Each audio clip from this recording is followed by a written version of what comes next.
هو في ايه يا ريس؟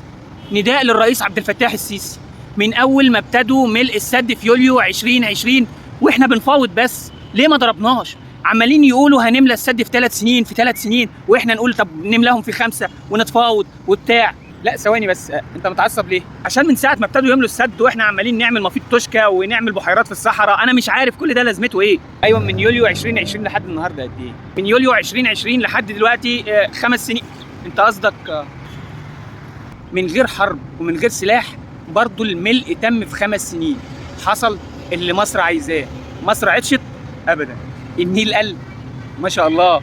عشان كده انا مصدق الرئيس لما يعمل بحيرات في الصحراء وابقى انا مش فاهم، ابقى عارف ان هيجي وقتها وتتملي. لما مفيد توشكا ده يا جماعه لازمته ايه؟ دي صحراء.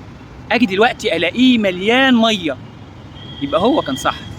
لما الاقي ان في بلاد بتغرق واحنا الحمد لله رب العالمين عايشين وبناكل من خير النيل، يبقى نقول الحمد لله ان ربنا بعت لنا القياده السياسيه بتاعتنا في وقتها.